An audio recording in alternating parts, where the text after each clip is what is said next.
Order the Tuesday, May 14th, 2024 regular council meeting of the East Lansing City Council. Could we have the roll call, please? Yep, let me put on my reading glasses. Councilmember Altman. Here. Councilmember Meadows. Here. Councilmember Watson. Here. Mayor Pro Tem Singh. Here. And Mayor Brookover. Here. With regard to the agenda, I'd move for approval of the agenda, but I'd ask that we transfer item 3.15 to the business agenda. That would be item 5.6. So that's my motion. Is there a second? Second. Support. Okay. Any other discussion? All those in favor say aye. Aye. All those opposed? The motion passes unanimously. Can we have an approval of the minutes of the City Council Special Budget Work Session of 16 April 2024, the regular council meeting of 16 April 2024, the City Council Special Budget Work Session meeting of 23rd April 2024? So moved. Second. I didn't hear who made the motion. Altman or Meadows moved, Altman seconded. Okay. Any discussion? All those in favor say aye. Aye. Aye. Motion passes unanimously.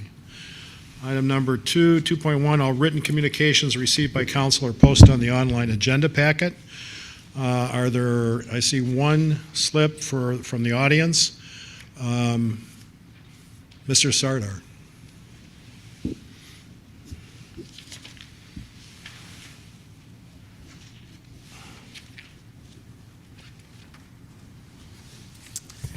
Good evening.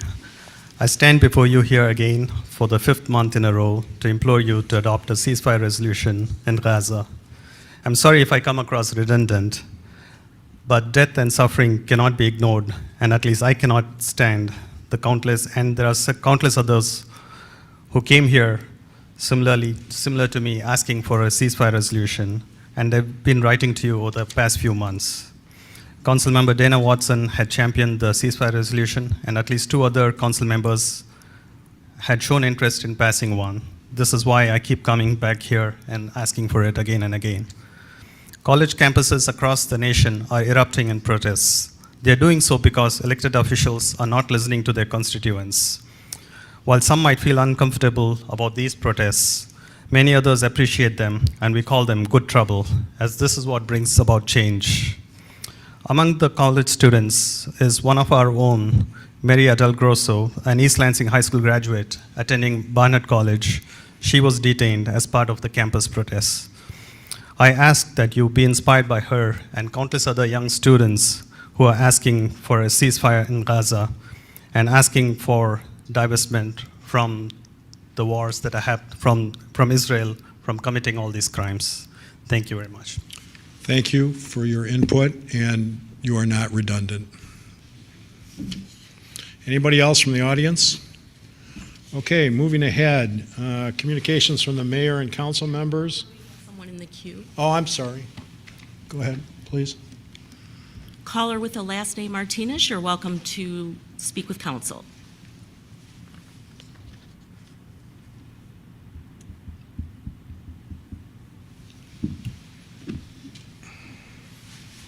Caller, are you there? You may need to unmute your phone.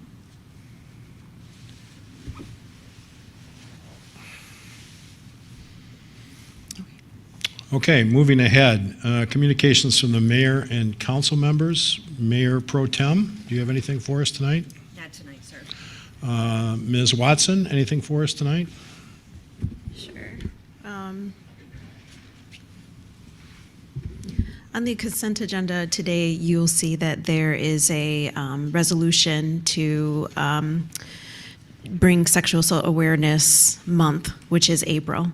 We moved as fast as we can, so this was our first meeting that we could get the resolution onto the agenda. But I wanted to bring everyone's attention to that, and I'll also be talking more about that afterwards. I was able to attend a picketing event today at the Lansing Center because there was a housing conference that was taking place, just to remind people that the rent is too high for many people. Housing is unattainable for many people, and we know as council members within our very community what's happening with landlords' abilities to raise rents as much as they'd like, despite that it's not at pace with inflation, it's not at pace with how we get raises, and there are also people on fixed incomes. And I believe in people over profits, and so that's why I have my top on today from the picketing.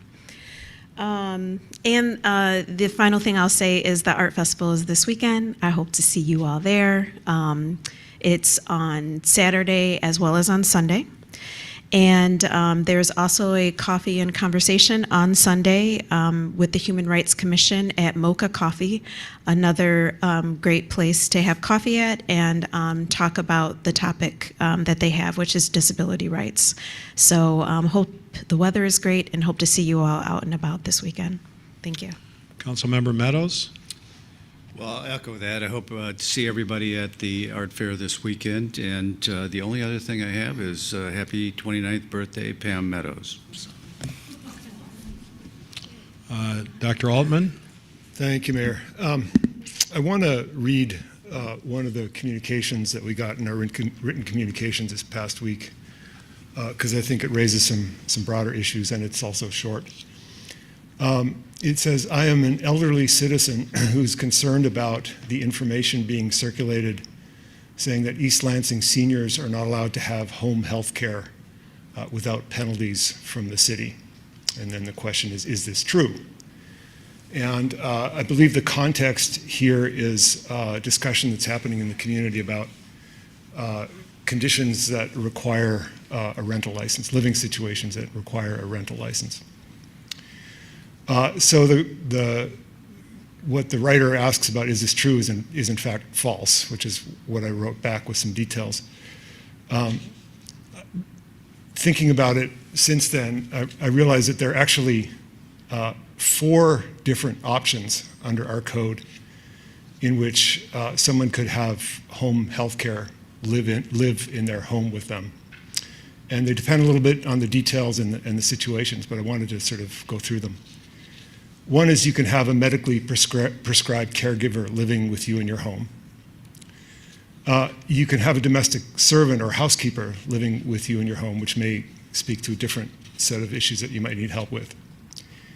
You can have a friend or loved one live with you to provide care, because a friend or loved one is part of a domestic unit, which is part of a family, and a family can live together without a rental license, as long as one of the family members is on the premises and is an owner.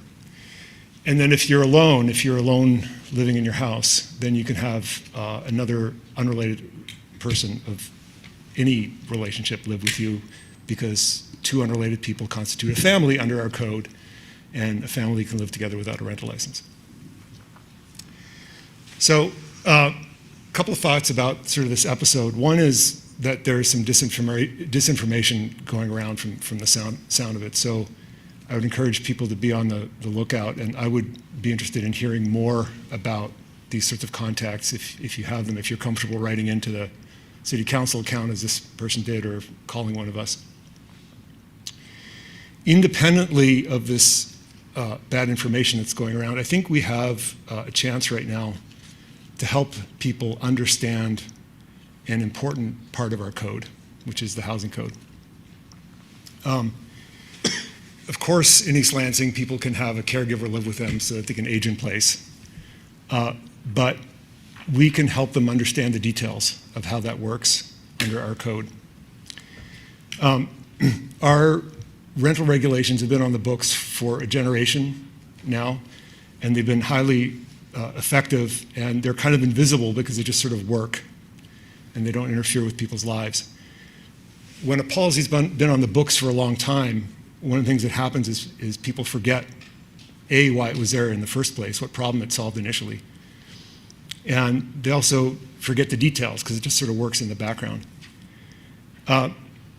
So I think it's time to reach the community and help them understand our housing code. The Glen Cairn communication process during that overlay process a few months ago,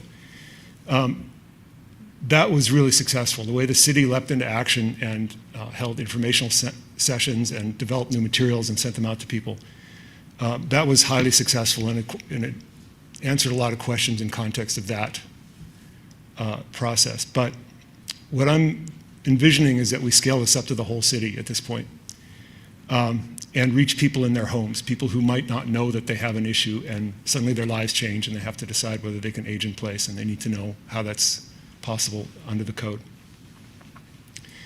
I would also suggest maybe beefing up our frequently asked questions list on the city website. I think it's fair for people to expect some authoritative and fairly comprehensive guidance about scenarios that are possible for them to live under, given that our code is somewhat complex. It's effective, but it's somewhat complex. So those are a couple of suggestions. I may have some others that I can run by the city manager offline. But I did want to float this idea that I think it's time to help our community understand how our housing code works, and also to give people a heads up that there's bad information circulating, and so be on the lookout. Thank you. Okay, I have nothing to add to the discourse tonight. City Manager's report. A couple items. First, I want to recognize the hard work that has been put in by the city clerk's office, DPW staff, and city employees for the election that took place on May 7th. That's 2 down, 2 more to go this year. So keep up the good work, and we still put a plug in for election workers. We need plenty of them, so if you're sitting on the fence, please sign up, help us, especially for the November election. Second item is don't forget to stop by for live music and games at Albert El Fresco on Thursday from 5 to 9. And then finally, the city block pruning program begins next week in the Bailey neighborhood. This DBW initiative will help improve the health, lifespan, and appearance of city-owned trees, as well as the urban canopy resiliency to extreme weather. Cliff has a nice video on Facebook if you haven't seen it. It's our first video promoting the block pruning effort. So, thank you. City Attorney report. I have nothing to report this evening. Thank you.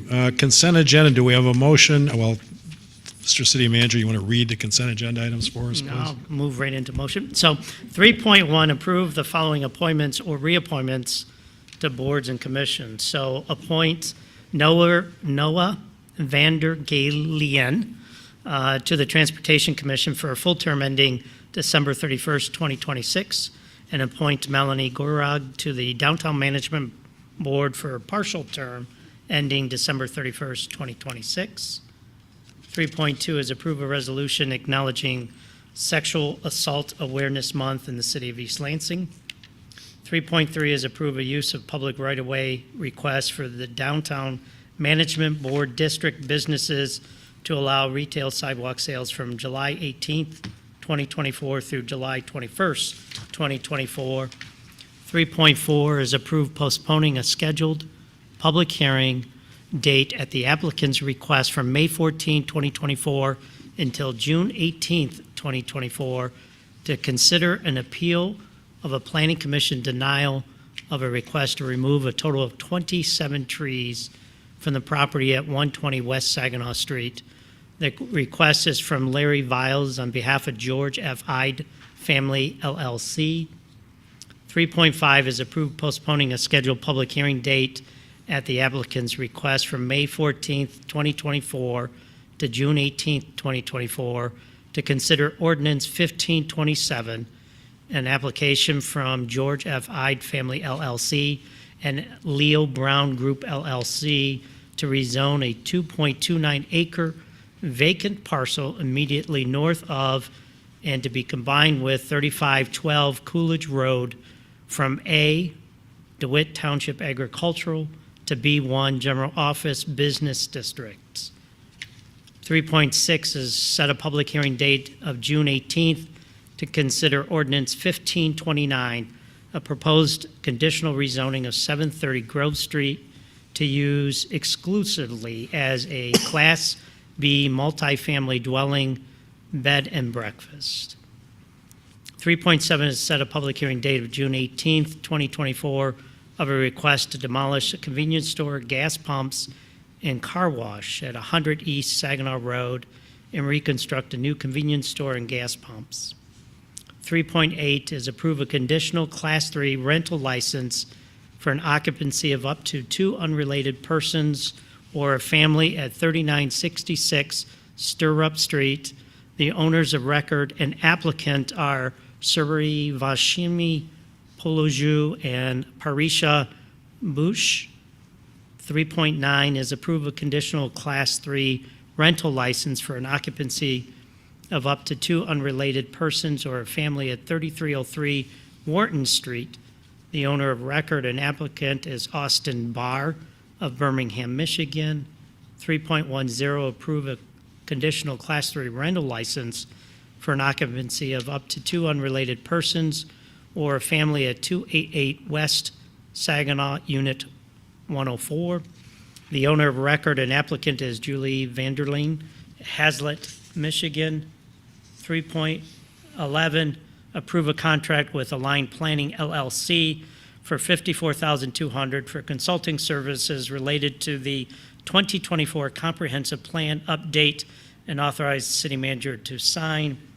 3.12 is approve street closures for eastbound and westbound lanes of Albert Avenue between Abbott Road and Grove Street for the Greater Lansing Area Moms Glam Jam Summer Kickoff scheduled for June 9th, 2024. The Summer Solstice Jazz Festival scheduled for June 21st through the 22nd, 2024. And East Lansing Pride scheduled for June 29th, 2024. 3.13 is pre-authorize the purchase of 2 fully electric fleet vehicles in the amount not to exceed $95,000 and authorize the city manager to sign purchase agreements once available. 3.14 is approve contract with ADN administrators in the amount of $22,461 for a monthly administrative premium for dental coverage for active full-time employees and authorize the city manager to sign. Do we have a motion to approve? Moved by Meadows. Is there a second? Second by the Mayor Pro Tem. All those in favor say aye. I have discussion. Sorry. Go ahead. Okay, thank you. I wanted to thank Asia for working with me on the Sexual Assault Awareness Month resolution, as well as Michigan State University. There was a person on the SART team that worked with me. I wanted to read a few lines from the sexual assault resolution, and I also wanted to talk about myself. I am a survivor of the 80s when sexual harassment wasn't even a word we used on the books. A lot of us during that time might remember when the judge was going through and Anita Baker was involved, and there was really those first conversations about sexual harassment, and that's in the workplace. And so I also have children. I have 2 girls and a boy. The youngest the oldest just turned 18, so I have minors as well. And so keeping our children safe is really important. As we know in this community, we failed a large number of people that identified as girls and women because of the Nassar case and because we didn't believe them or we maybe just turned a blind eye. So I'm just going to read a few lines from the Sexual Assault Awareness Month resolution. One of them is, whereas 1 in 6 cisgender women, 1 in 3 cisgender men, and 1 in 2 transgender and or non-binary individuals are victims of sexual assault. And whereas 1 in 4 girls and 1 in 6 boys will be sexually abused before they turn 18 years old. Whereas we're joining the Michigan State University Sexual Assault Healthcare Program to acknowledge the importance of confidential, trauma-informed, survivor-centered healthcare. And whereas we speak out against harmful attitudes and actions that support a culture that fosters the acceptance of sexual violence. I hope this resolution gives people something to think about, something differently to do or to talk about, and then, like I say, to always remember to believe them when they're telling us what's happened. Thank you. Okay, I've forgotten who made the motion to approve. Meadows and Singh seconded. All those in favor say aye. Aye. Aye. Motion passes unanimously. We now move to item 4.1, public hearing, consideration of the preliminary fiscal year 2025 budget and property tax rate. Mr. Bellman. Actually, I will invite Audrey Kincaid, Deputy Finance Director, up to walk through the public hearing, or at least the information on the budget and the resolution that's being proposed for your consideration next week. Okay, so I think the procedure here is if Audrey can present, if the council has any questions of Ms. Kincaid, and then I'll open the public hearing, so. I just wanted to bring your attention to two items that have changed, or we're recommending changes from the original preliminary document that you were presented. So both items are in the general fund. One is for ongoing legal services for a case that we thought was going to be winding down, but will not. And then the second item is the Ingham County Drain Commission notified us of an additional assessment for Montgomery Drain. So that item will be added to the General Fund Drains Division. Not to steal anyone's thunder, but CDBG also had some changes, but we're still working through how we want to identify those in the resolution and whether we want to change anything besides CDBG. Okay, any questions before we start the public hearing? Yeah, can you give me the dollar amounts we're talking about there? For all three? Sure. Yep. For the legal services, it would be an increase of $80,000. For the additional drain assessment would be $72,350. Okay, any other questions? Okay, I will now open the public hearing on the consideration of the fiscal year 2025 budget and property tax rate. Is there anybody in the audience that wishes to speak on this item? Seeing none, I'll close the public hearing. Back to the council. Any further questions or comments? Please. I do have a comment, if I can. There is an item in here, and I know I've talked to the city manager about it, about a deputy city manager. I don't feel that we need that at this point in time. I did ask for the dollar amount associated with that, and it was about, I think, $160-some thousand. I'll just note that that would cover these additional costs, and I would suggest that we remove that at this time. It doesn't stop it from considering it in the future, but I don't think we need to have that in the budget at this point in time. And Mr. City Attorney, Mr. Meadows was kind enough to consult with me at the start of the meeting. We were talking about procedure here. We don't actually need to make a motion to delete something from this schematic, do we? Can't we just ask the city manager to? I think that's correct. So under the charter, we have to adopt by the last meeting of this month, and so the actual adoption will come at the meeting on the 21st. And so if there are recommendations, then we could have the final document at that meeting, I believe. Okay. Yes, sir.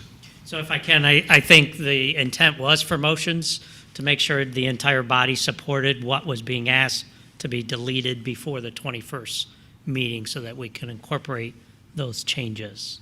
Is there such a thing as an unofficial motion? I don't know. Well, As long as we have general consensus. I understand your concern, Mr. Bellman, but the reality is the rubber hits the road when the council votes on the entire budget. So I don't really see much difference between informally indicating something to you. If a council person, when we come back, thinks that Mr. Meadows and me and Dr. Altman are wrong about the deputy city manager, they can make the appropriate motion. So I would prefer to do it this way, but if council wants me to do it some other way, that's fine. So can we cope with that process? By the fact that you have identified three of you, yes. But if it was just Councilmember Meadows, my question would have been, is that the consent of the group before we go and modify a document? Well, everything I say in that context is hypothetical. Okay. I'm Thank just you. reading the tea leaves. You're just reading the what? Tea leaves. And then I would just ask that you consider the advance piece item. If I may. Sure. The intent is that Deputy Chief Bride would bring that forward during the fiscal year '24. So at either the May 21st or the June 4th meeting, we would amend the current fiscal year budget to move the advance piece sooner than July 1st. Okay, and I understand Chief Pride needs some time to sort of coordinate that with the appropriate folks, given current circumstances, so, okay. Anything else, Dana? Yeah. Councilmember Altman, have you had discussions about this assistant deputy chief position? Is that the right term? I have discussed this with Mark, with Mr. Meadows. I wanted to let Council know I'll also be making a recommendation to add Veterans Day to Free Parking Day. So I was out and about on Veterans Day. I have it off as a government employee, and I was surprised that people had to pay to park. And so I think it would be nice if Veterans Day was added to the list of holidays where people don't have to pay to park downtown. And I also wanted to mention, I've had some conversations and some thoughts about the revenue from cannabis dollars. I do not have any suggestions this budgeting time, but it's good that some of the money, $14,000, there was a resolution that was passed to go towards the courts, so towards some of the programs that they do. And I thought as cannabis money, we shouldn't just take that money and just put it into general funds, but kind of be more intentional in some ways or some percentages about where that money goes. So I'm just putting that out there. But again, I had had some discussions about budgets such as the East Lansing Independent Police Oversight budget, and it sounds like they have a budget in place, and so they're okay.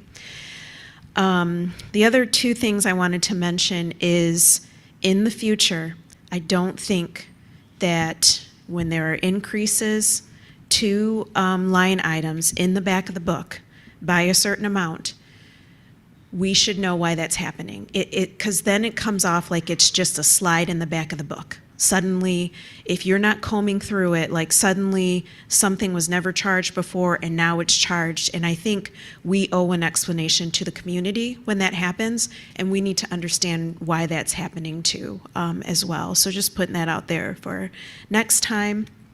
And then my final conversation item is I'm going to hang out with the Parks and Rec at some point, because I still have feelings about the rates, and that is the rates of the people that are 18 or even 19 and younger.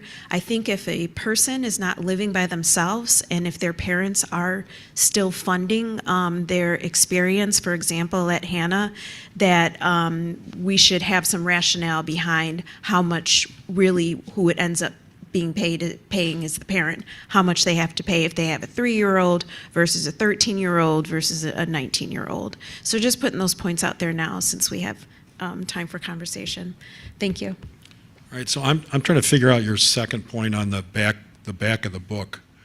What are you telling us? So our big binders that we get, in the back of the book, there are line items of fee schedule. Yes, the fee schedule. Council, Okay, so you're talking about fee schedule The fee schedule, increases. but there's no explanation, but sometimes the increases are 50%, sometimes they're just there, and when we ask, we get explanations, but I think it should just come with it if it's appearing for the first time, or if it's an increase to a certain amount. It answers questions that people will have, and then it doesn't look like something in the back of the book is just happening that people didn't notice and just said yes to.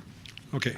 Mr. City Manager, can you be prepared next week to go to these items and account for the increases in terms of the rationale?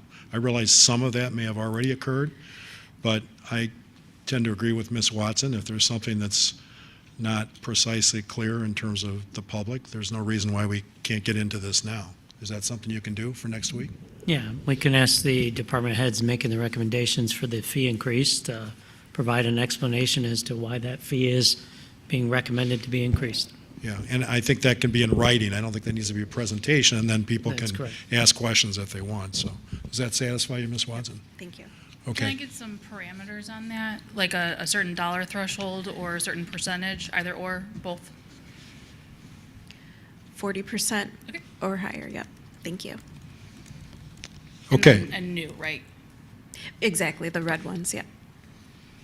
okay. Anything else, Dr. Altman? Thank you. Just a couple of comments. I wanted to say thanks to finance staff for a couple of things. One is a bunch of new income tax documents, a detail breaking out a pie chart that I was very interested in having broken out, and then also other summary statistics on the income tax, which I think it's very important that the community understands exactly what the income tax is contributing to city government, and these new documents help a lot. And in a moment, I'm going to read some numbers from one of them, but I also want to say thanks for the very careful work on the Q&A, the summary of the Q&A. It's apparent that a lot of work went into that, because you're not just transcribing, you're summarizing what's going on, and that takes a certain amount of work. We blather on, and you sort of condense it into something nice and specific, and then indexing it to the video. It looks like a lot of work, but I think it's worth it because it makes the budget document as a whole a little more transparent. It's already transparent, but it's complicated. And we're trying to ask questions that reflect not just questions we have, but questions that the community might have. And this way, there's this record of sort of poking at the budget from various directions. So I think that's, it's worth it. I did want to just read a little bit from one of the new tables concerning the income tax. This summarizes the net income tax income since the inception, since fiscal 20 through projected fiscal 25. And this is after taking the chunk of the income tax that goes back to the general fund to reimburse the general fund for the drop in property taxes. So when we adopted the income tax, we dropped property taxes by 5 mils. Chunk of the income tax goes to reimburse property taxes for that difference. So I'm talking about the extra money that we would not be able to collect otherwise because our property taxes are capped by the state. So over the 6 fiscal years in this chart, the net income from the income tax is $46.5 million, which is a lot of money. And of that, about $28 million has gone into supplemental pension payments, and then the rest has gone into public safety and infrastructure. So the income tax is working out far better than I imagined. When we crunched these numbers initially, we thought the net new revenue would be about $4 million a year, and it's close to twice that. So it's working out extraordinarily well for the city, and I'm glad we have it, and I'm glad citizens support it. And I hope we can continue to sort of make clear just exactly what it's contributing to the city, and these new documents help. So thank you. Okay, anything else on this topic? Thank you, Ms. I do have one more thing to say. Go ahead. I think that since, for transparency with the assistant, I'm sorry, what's the name of the position? Assistant Deputy City Manager? Okay, Assistant Deputy City Manager. I think for transparency purposes, even though it was stated that perhaps we might not need to vote or something, I think Mr. Bellman deserves an opportunity to explain it a little bit more. And then also we should have a motion next time we talk to see if we think this is a good idea or not, because I didn't know this was coming. And I know that it's important when people add positions that they typically have reasons and needs for those positions. And so since we're at this place, I would just like to be able to hear him out, even though, you know, some people maybe have already decided. Anything else on this topic? I agree with Councilmember Watson. I think we should have a vote, and I think we should hear from the city manager.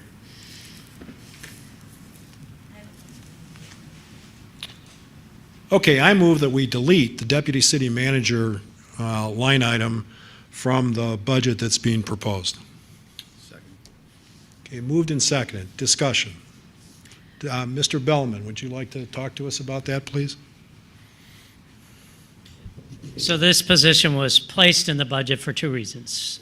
First, due to workload, there's a lot of issues that are still very pending in the city of East Lansing, a lot of work that needs to be done. If we're going to focus a lot on re-establishing regional, local, and state relationships, that means a lot of meetings that are taking place, also a lot of meetings with staff to make sure that we're all on the same page.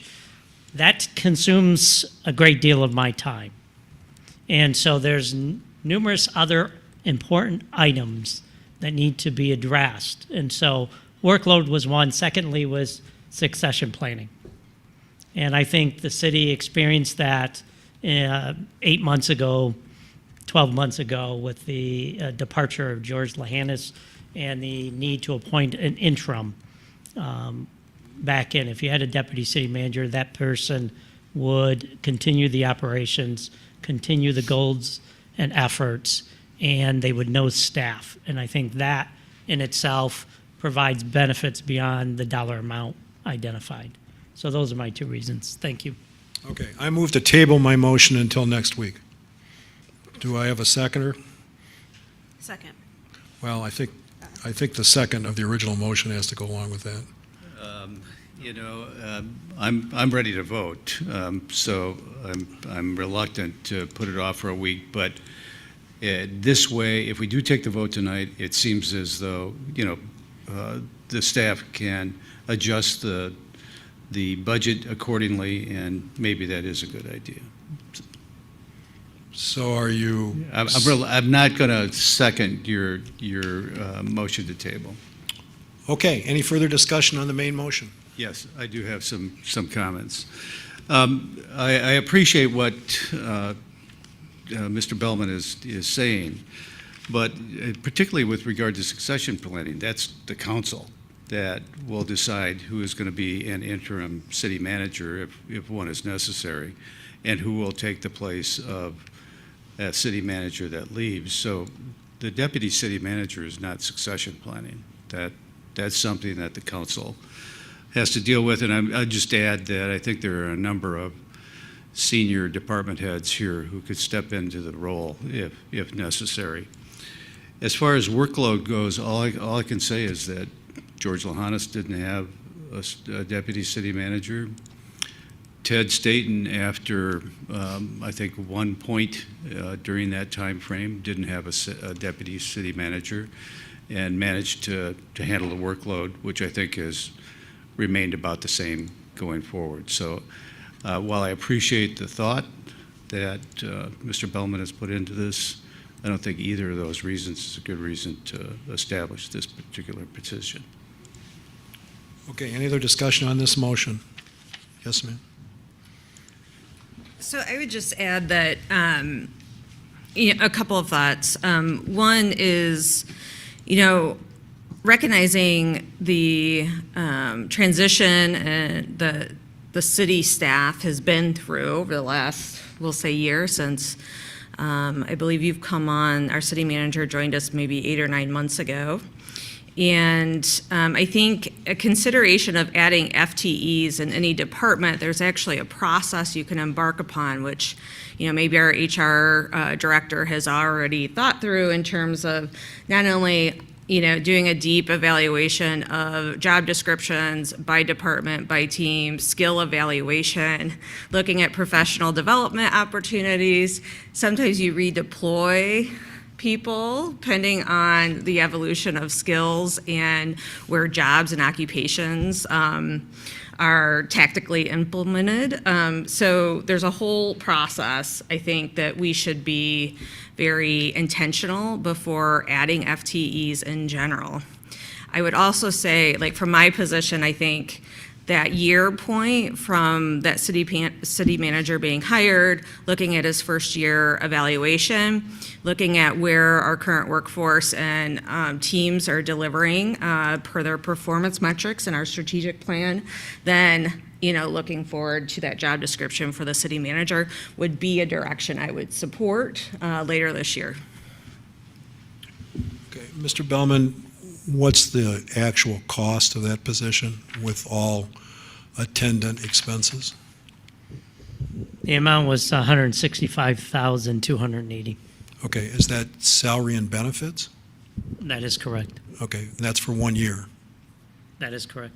Okay. Any other discussion? Dr. Ullman? I basically want to echo the Mayor Pro Tem's comments. I think I'm pretty sympathetic to this idea that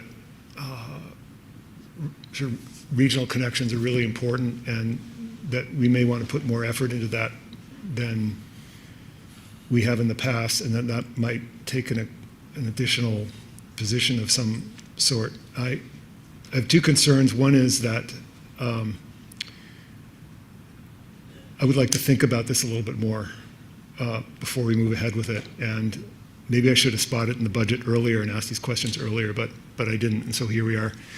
And also, our budget being what it is, I'm a little hesitant to add new positions for that reason. I also did want to suggest that Councilmember Watson's second was in order, because I don't think that, I think anybody can second a motion to defer or a motion to table, but I would defer to our parliamentarian on that. I'll defer to the city attorney. I believe that because the motion is on the floor, that I think that this motion should be acted on prior to that. No, I think the question is who can second the motion to table it until next week? I think any member can second that Okay. motion. So now tell me which motion I should be working with right now?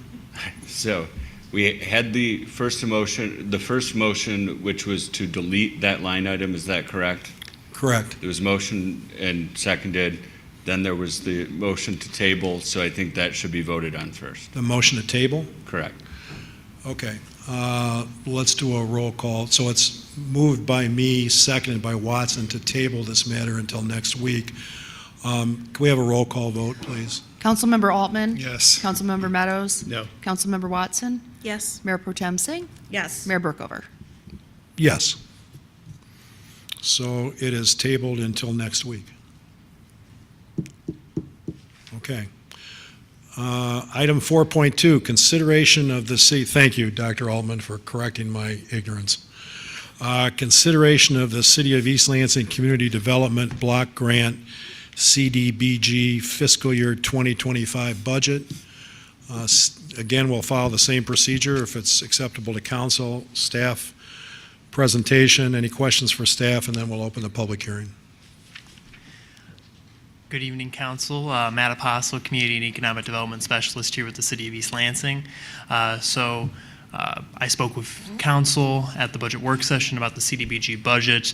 One quick update, though, is that the HUD announced the fiscal year 2025 CDBG formula allocations this past Tuesday, May 7th, 2024, and the announcement stated that East Lansing will receive $421,420 in CDBG entitlement dollars.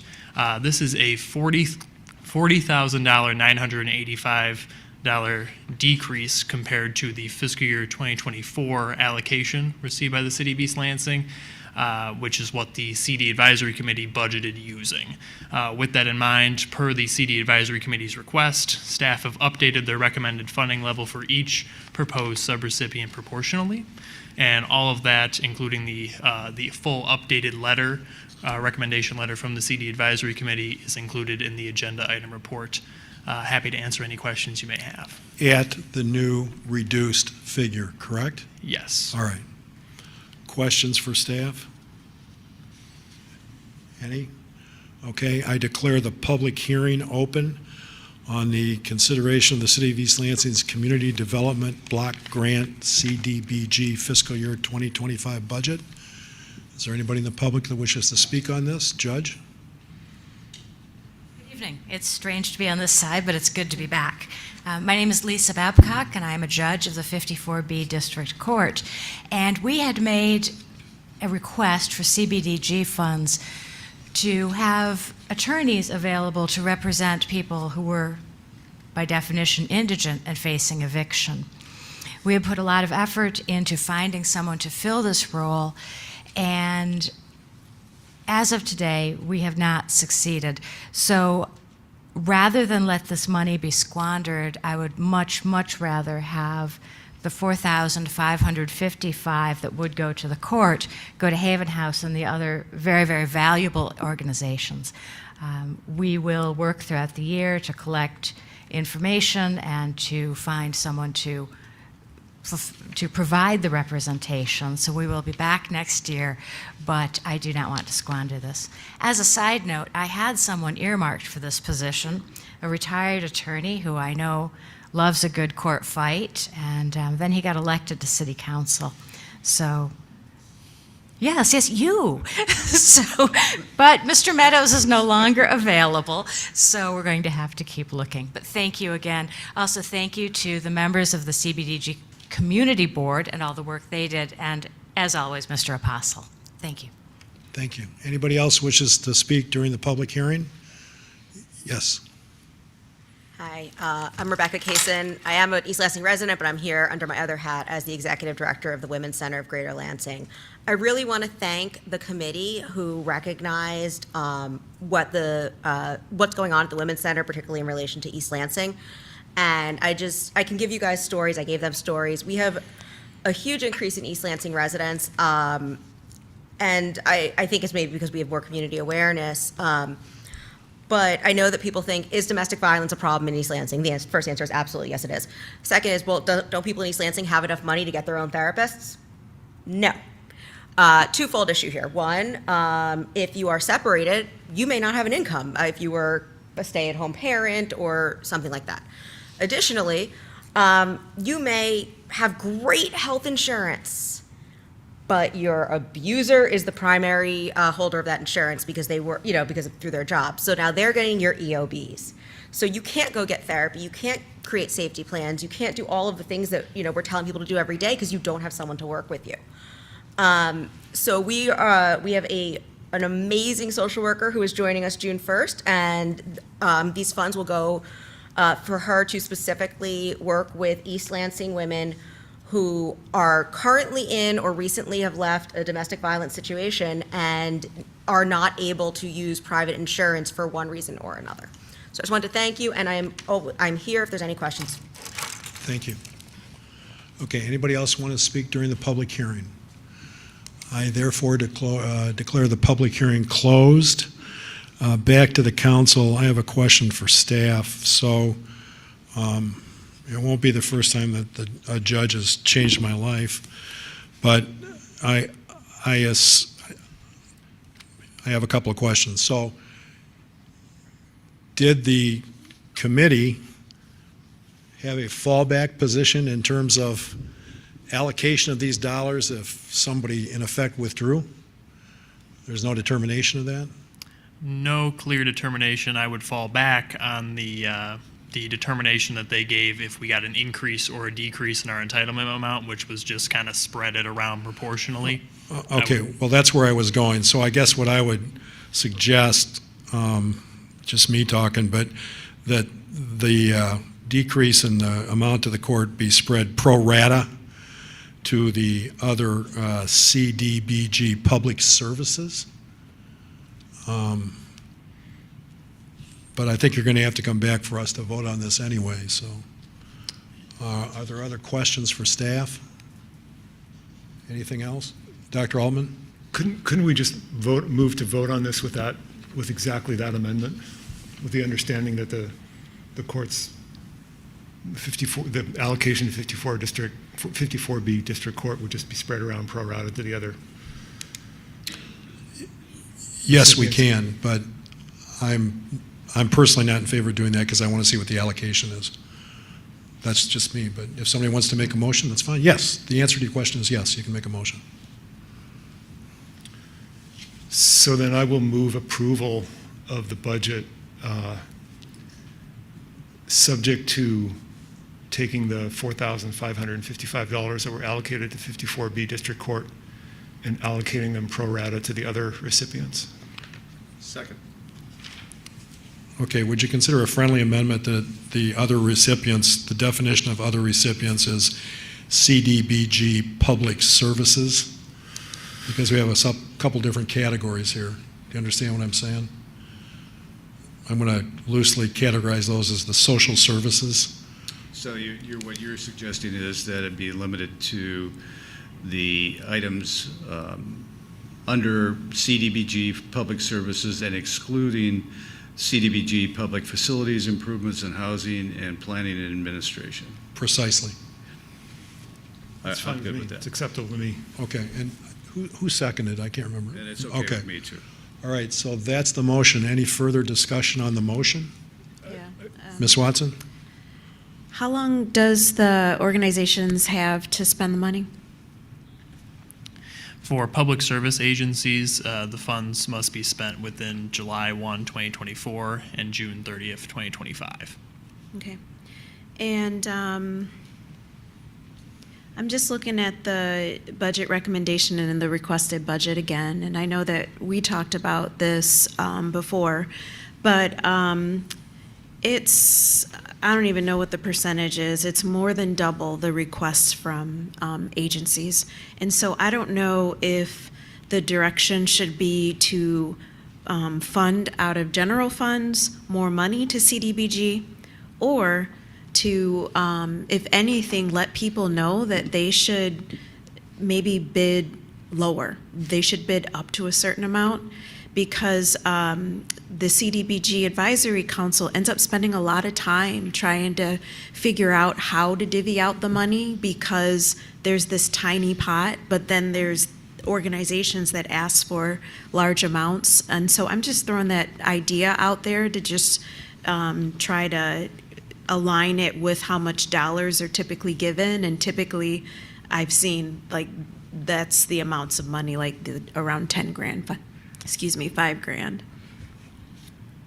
Okay, any further discussion on the motion? Yeah, I've got just a Go couple of ahead, comments please. if I can. The one, I think that at some point we were allocating some of this money to indigent services that were offered through ASMSU, which had legal services for students, and also then we sort of piggybacked on that. That was a number of years ago, and during a time when I think we were getting well over $1 million in CDBG funds. Also at that time, we had a 1%. We had a particular requirement of 1% of the total city budget to be associated with this, and that was abandoned at some point in time. Again, I think again because of the volume of money that we were receiving during that time period, but we probably need to look at some percentage of general funds which would also go towards these type of projects, and that's something to look at over the next year, I think. So those are my comments. Dr. Altman? I was just going to ask Matt if the motion that we made makes sense. Does that allocation make sense from your perspective? Yes, I did just want to clarify. The motion originally sounded like you were approving the budget as a whole, but no action is required tonight, and the budget would be up for consideration directly after the fiscal year 25 budget on May 21. So I just think- as long as that's clear in the motion. No, I think you've misinterpreted. I think the motion is to approve the entire budget with the change suggested by Dr. Altman with regard to the first category. So we're going ahead and approving the entire budget tonight. Is that the process? Heather, is that allowable? Well, let's ask the city attorney if it's allowable. We have a public hearing. We've closed the public hearing. It's back to the council. Yeah, I mean, so it's the CDBG guidelines. I don't think it's an issue. We've had the public hearing and we're closing it. Heather, would you agree with that? Heather is the one that oversees all of these fundings on an annual basis.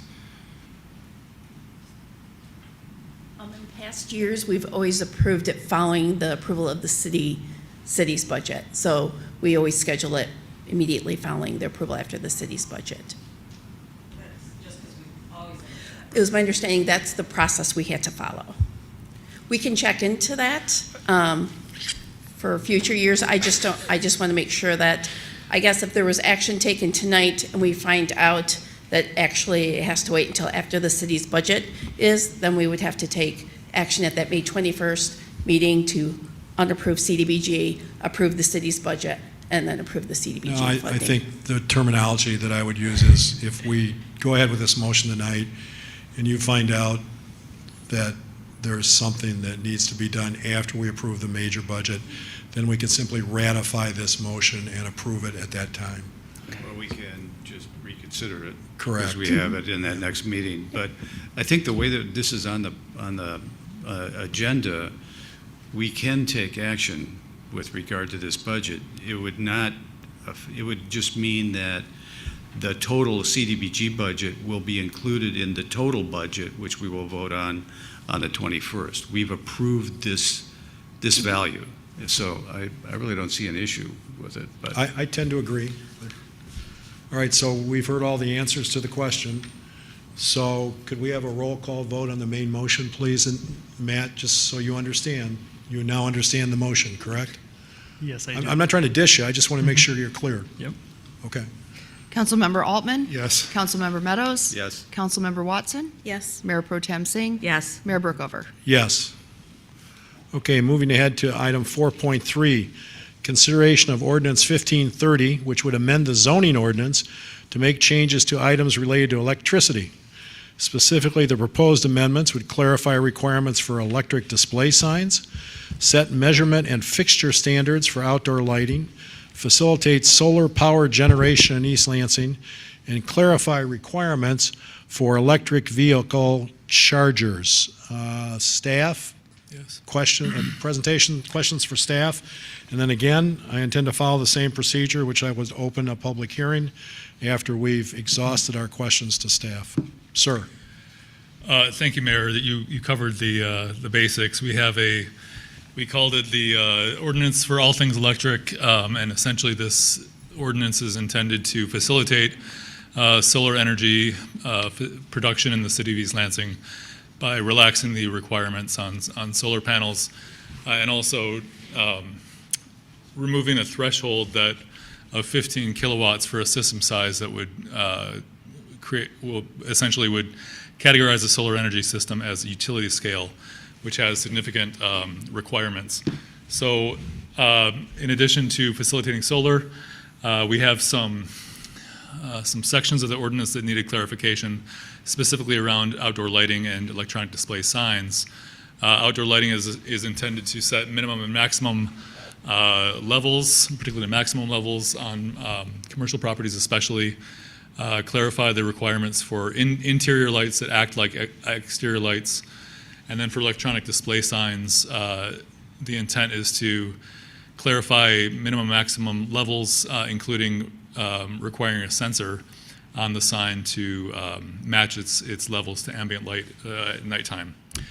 The other areas of the ordinance are EV charging. There's been significant discussion on this section, including among the Commission on the Environment, who submitted a letter in your packet supporting the changes to the ordinance. But I think that there's a lot of discussion that could still be had in conversations with council members. If there's interest in splitting that section off for further discussion, I would just ask that you identify that section 50-821, which is your parking requirements for electric vehicle charging. And finally, there is a sort of late add to allow historical marker signs. This is not really electric, except that we would say should be indirectly illuminated, if illuminated at all. We currently don't have a allowance for historical marker signs, and we used to. So the code changed at one point following a Supreme Court decision essentially disallowing regulation of sign content. And now what we're allowed to have for a residential zone district is a 1 square foot sign, which in discussions with many historic property owners is not large enough for a historical marker sign. So the proposal is to allow historical marker signs, ground signs up to 16 square feet and wall signs up to 6 square feet on properties designated as historic landmarks. And that has been reviewed by the Historic District Commission and supported. So can I answer any questions about anything or give more detail about any of these items? Any questions? Yes, sir. Mr. Meadows? A couple of things. 5035, the additional language there relating specifically to permits for solar energy systems.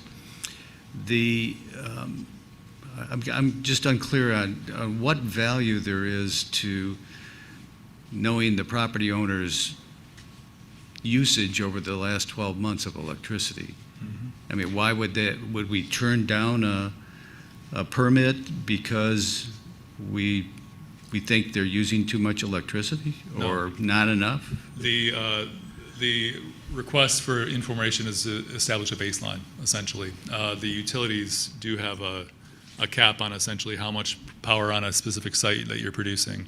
The city does not, but we'd need that information. What about the next part of that, which the projected energy output of the installed energy system, what value does that have in determining whether you're going to issue a permit or not?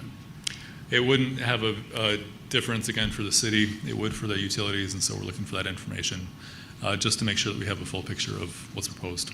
So how would we turn down a permit application with this information? We would not turn down a permit application based on the baseline levels identified by the applicant. Okay. We would turn it down based on noncompliance with the zoning requirements. This would be just for the purpose of accumulating this information on Correct. every installation? Is there another way to do that rather than connect it with a permit request? We can certainly explore ways.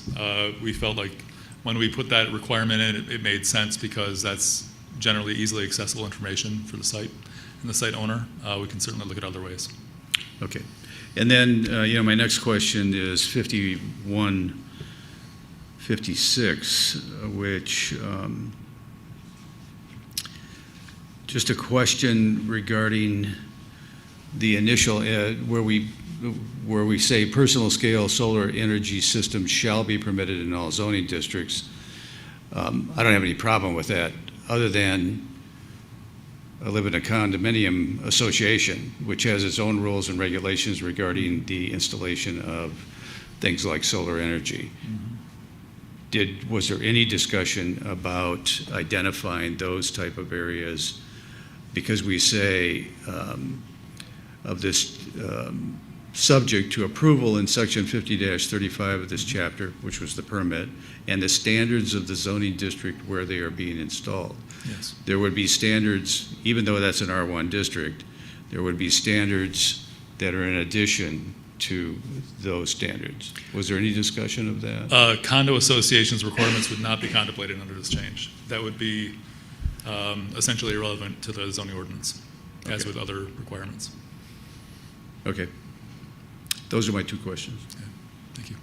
Anybody else? Yes, ma'am. For clarity's sake, I focus on the EV charging stations and mainly looking at, there's no level 3 recommended anywhere for any scenario. And does this impact our public parking as well, or just private dwellings? This would apply to private properties. Private properties only, okay. And the level 2 versus level 3, these are requiring certain sizes of equipment, and so requiring a level 3 versus a level 2 is a much bigger ask. Yes, yeah. I just am looking for those, I want to leapfrog, because essentially anywhere downtown, people are going to be there for 10 minutes, but they, they need to juice up quickly. So anyway, I just want to figure out how we do that in public spaces. So thank you for clarifying for me. Anybody else? Dr. Altman? Yeah, the issue of DC fast chargers versus level 2 chargers is something that needs more discussion, and I would like to see us take another round on the EV charging stuff and have it go through both Commission on the Environment and Transportation Commission. Transportation Commission had sort of an incidental conversation, just like the one we'd had in COE.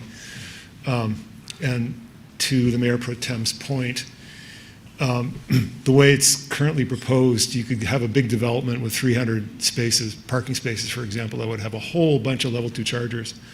But what they really should have is a single DC fast charger in there that might not cost that much more money. And right now, there's no way in the ordinance to allow that sort of trade-off. So that's one of the issues that I think we need to look at.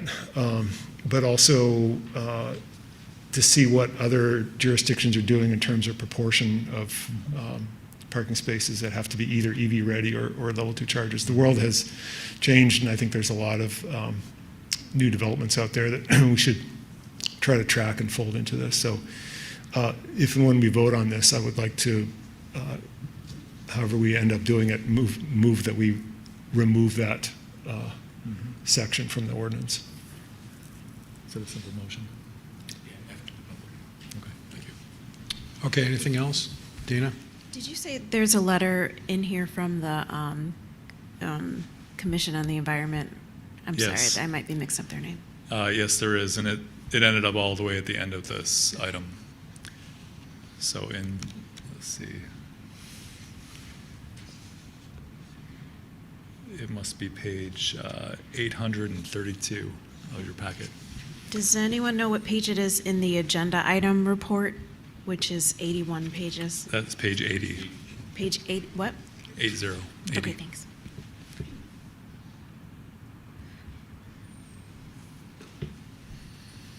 Okay. 16 square feet? Yes. 4 by 4? It tends to be, yeah, just about. Is On the a size of historic district double-sided property? ground sign. Yes, sir. 16 square feet? This is consistent with SHPO guidelines for historical markers. I don't have any comment on the guidelines. Okay. Okay, any other questions for staff? Dr. Altman? To the mayor's point, I think this is for only historic landmarks, right? This is not for every house in a historic district. That's correct. Landmark properties. 16 square feet, I don't care if it's a landmark or not. That's a big sign. Okay, any other questions? Okay, I open the public hearing on consideration of ordinance 1530, which would amend the zoning ordinance to make changes to items related to electricity. Specifically, the proposed amendments would clarify requirements for electronic display signs, set measurement and future fixture standards for outdoor lighting, facilitate solar power generation in East Lansing, and clarify requirements for electric vehicle EV chargers. The public hearing having been open, is there anybody in the audience that wishes to speak in this item? Seeing none, the public hearing is closed. What's the pleasure of council in terms of any action or moving this along or whatever? Okay, seeing nothing from the council, I assume that this will be on a subsequent agenda for a further meeting of council. And maybe in the meantime, Dr. Altman, you can get together with Landon with regard to the procedure by which you would separate out the one issue. I had one more thing to mention. Landon, does it make sense to you that it should go towards, that the Transportation Commission should have an opportunity to weigh in, to Councilmember Altman's point? Do you think that would be beneficial? Okay. Yes. And so if they could weigh in as well, that would be great. The conversation at Commission on Environment was very good, and I think that the Transportation Commission would be well advised to take some time and discuss this too. Okay. Do we need a motion to refer the ordinance to them, or is it sufficient? Sure, go ahead. Well, we're not voting on the whole ordinance right now, right? Right, you would just refer the whole ordinance to them, but they'd only be looking at that proposal. You could say specifically to examine the EV charging requirement. All right, I'm happy to do that. So I move that we refer section 50-821 of Ordinance 1530 to the Commission on the Environment and the Transportation Commission for review.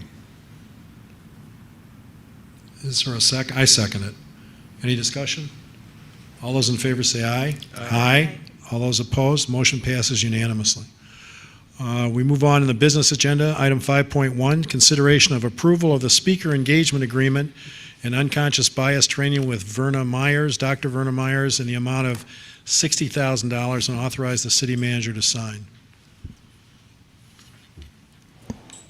Go Good ahead, evening, Mayor please. and Council. The item before you is exactly as the mayor read. It's an opportunity for us to bring one of our nation's most renowned DEI experts to our community to work with staff for an hour in the morning, and then we have an opportunity for her to engage the community that evening. So I am excited about the opportunity to bring her here. She's a very sought-after DEI expert. Her content and delivery her content is sound, her delivery is engaging. I have had staff as well as our city manager proctor her trainings online. She is a solid practitioner that I believe could add some really excellent value to the current work that we're doing around culture, belonging, and D&I in the city.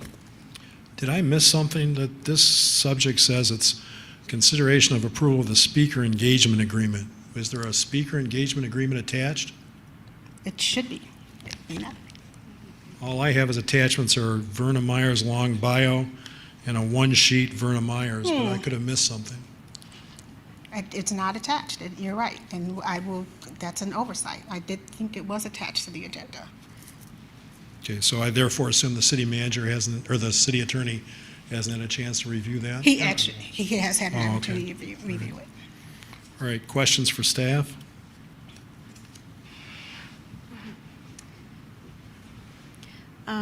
Did you say 1 hour for all staff? Yes. And so is this, does Verna Myers do it on her own, or does she bring like a team? She will have someone with her, but her presentation she typically does by herself.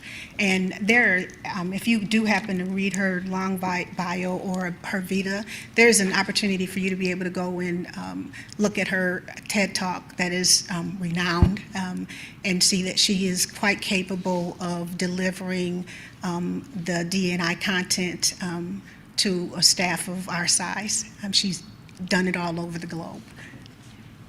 And go ahead, Mr. Bellman, go ahead.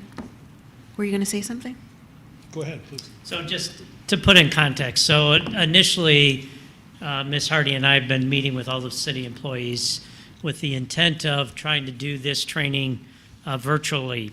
And through that process, I recommended that maybe we should look at bringing Verna Myers to East Lansing, because it was going to cost $30,000 to do a virtual training, and I think it'd be much more impactful if she came and did it in person for all of our city employees. And the additional 30, again, is to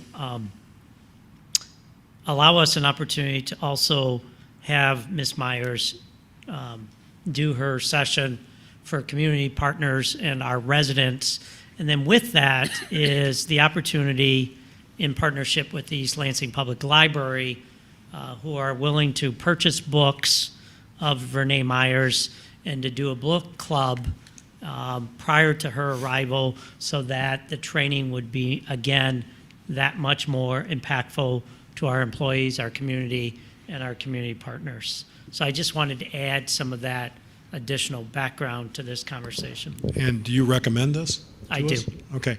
And I have a question then about, I mean, it occurs to me after reading the materials, I mean, I don't really want to waste this woman's trip to East Lansing, so I don't understand, are we going to have her in the Hannah Center auditorium? Are we going to invite? She'll be in the Hannah Center Auditorium Okay, for well, both the who all are morning we session. inviting? Do we have a plan, or we have Michigan State Environment, we have the library, community invitation? What are we doing here? Do we have a plan? We do, and we will invite our staff for the morning session, and then as the city manager indicated, we are in partnership with the East Lansing Public Library. I belong to a network of DEI professionals across the region who we will also engage and have also engaged, and they will be invited as well as their organizations to attend the evening session.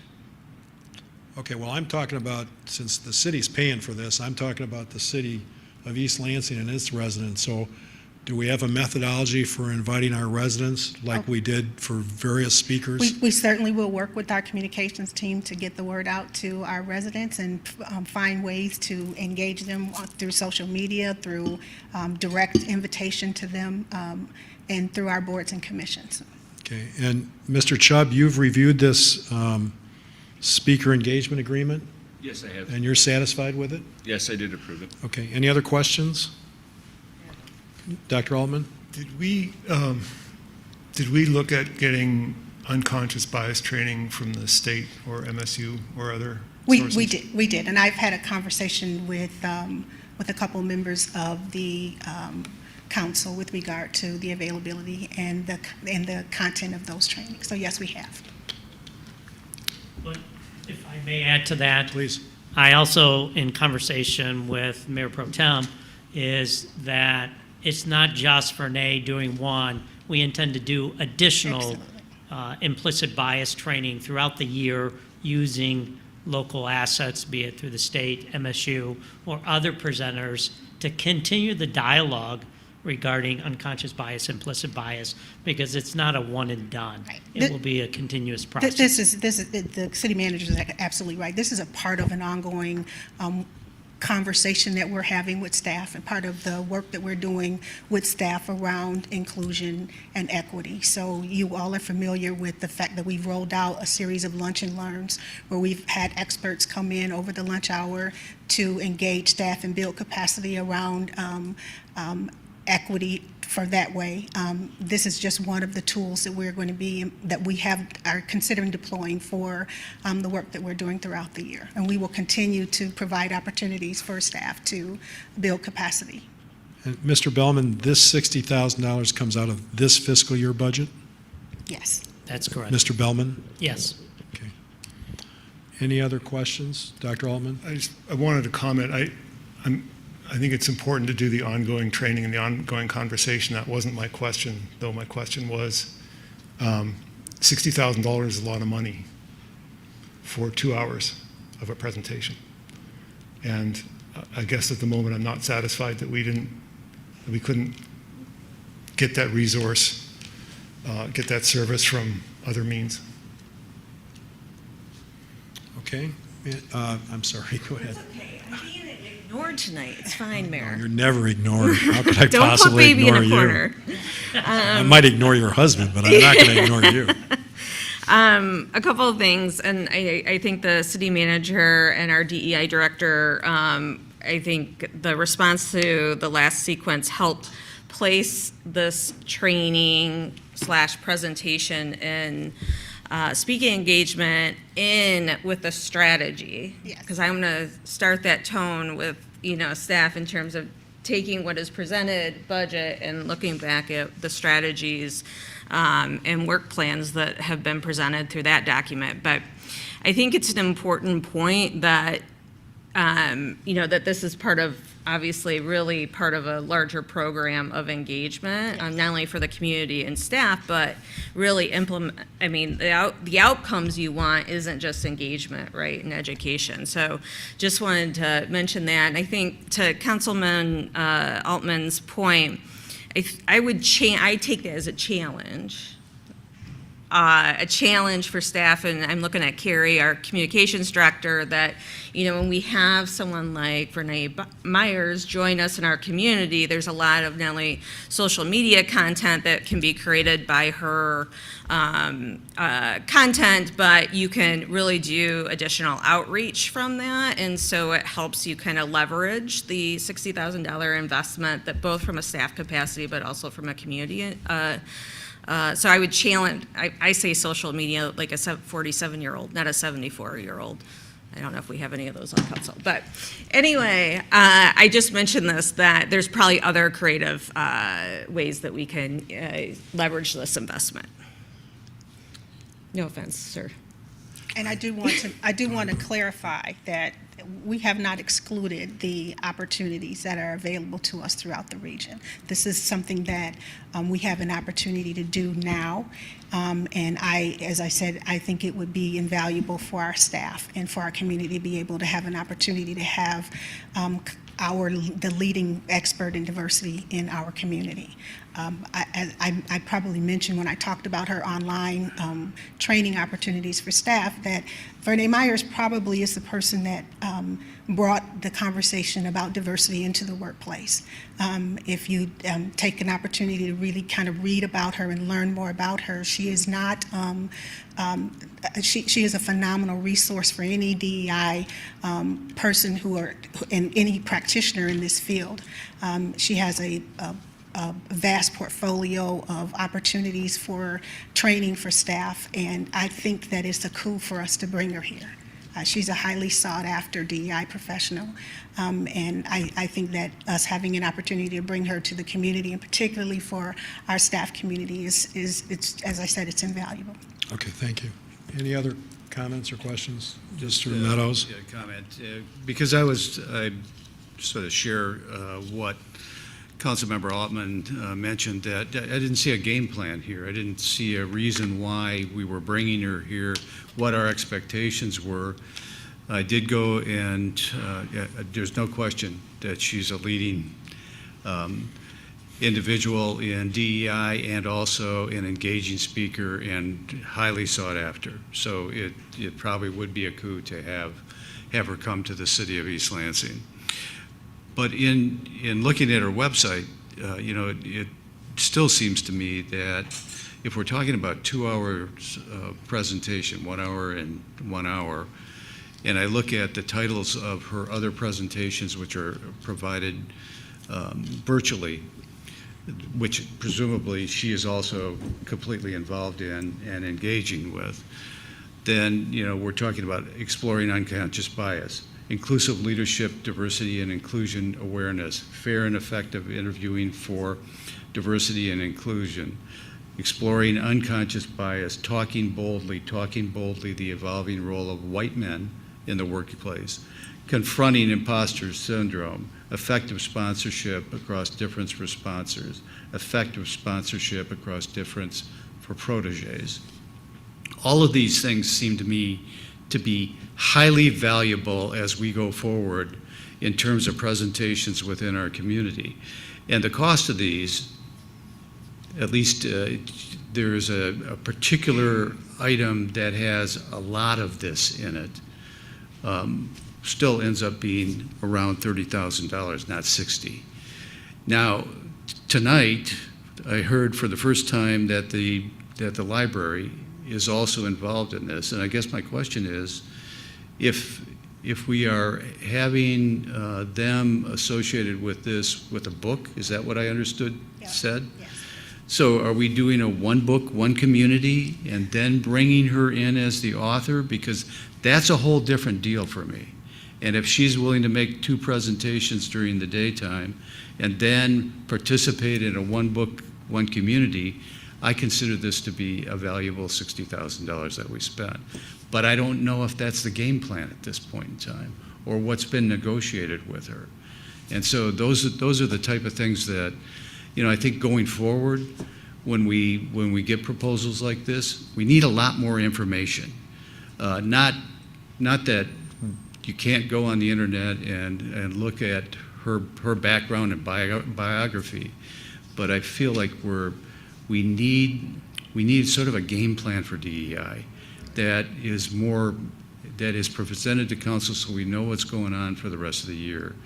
This, to me, if it is a one book, one community type of approach, I feel differently about that than just bringing her in for two hours. So I need to know, I still don't know, what really is the relationship of the library and what's the game plan for that book and how it involves the community. So Okay, our. hang on, please.